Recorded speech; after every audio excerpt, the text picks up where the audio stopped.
Find the value of y for which the distance between the points P 2, minus 3 and Q 10, y is 10 units అంటున్నాను. ఏవో 2 points ఇచ్చాడు అన్న. ఓకేనా, ఆ 2 points మధ్య డిస్టెన్స్ 10 యూనిట్స్ అన్నాడు. బట్ ఈ 2 పాయింట్స్ లో ఒకటి మనకి తెలియకుండా అంటే వేరియబుల్ ఇచ్చాడన్న, ఆ వేరియబుల్ కనుక్కోమంటున్నాడు. ఆ వేరియబుల్ ఏంటన్నా y, right. So distance between 2 points formula ఏంట్రా, √x2 - x1 whole square plus y2 - y1 whole square అన్న. సో చూద్దాం. సో వాడు ఇచ్చిన పాయింట్స్ ఏంటన్నా మనకి, సో P అనే పాయింట్ ఇచ్చాడన్న, అంత 2, -3 అని ఇచ్చాడన్న. నెక్స్ట్ Q అనే పాయింట్ ఇచ్చాడన్న, Q అనే పాయింట్ ఇచ్చాడు 10, y అని ఇచ్చాడు. సో ఈ రెండింటి మధ్య డిస్టెన్స్ ఎంత ఇచ్చాడురా, సో 10 యూనిట్స్ అని చెప్పేసి ఇచ్చాను అన్న. ఇది మనకి x1 y1, ఇది x2 y2 అన్న. x2 - x1 హోల్ స్క్వేర్ అంటే 10 - 2 హోల్ స్క్వేర్ అన్న.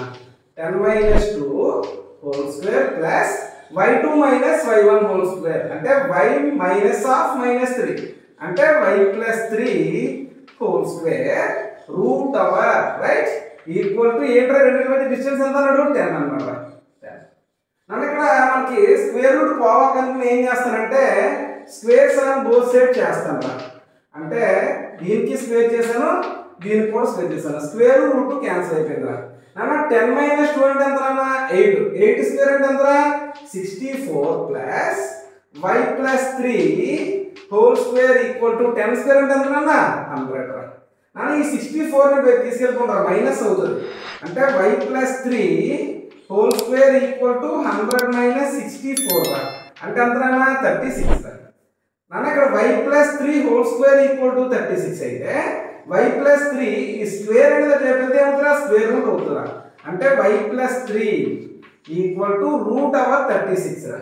అంటే √36 అంటే మనకి ఏమవుతుందన్నా +or -6 అవుతుందన్న. అంతే కదా, అంటే y + 3 ఈక్వల్ టు +or -6 నాన్న. అంటే ప్లస్ ఒకసారి మైనస్ ఒకసారి. ఇప్పుడు చూడండి ఒకసారి. సో y ఈక్వల్ టు ఈ +3ని అటువైపు తీసుకెళ్ళిపోండి అంటే +or -6 ఓకేనా -3 నాన్న. అన్న ఇక్కడ చూడండి ఒకసారి +6 - 3 అనుకోనన్న. +6 - 3 అంటే 3 అవుతుంది. -6 - 3 అంటే -9 అవుతుందా. ఓకేనా. సో ఇది మనకి y వాల్యూ అవుతుంది అన్న 3, -9 అన్న. ఈ రెండు పాయింట్లో ఏదైనా వస్తుందా y వాల్యూ మనకి.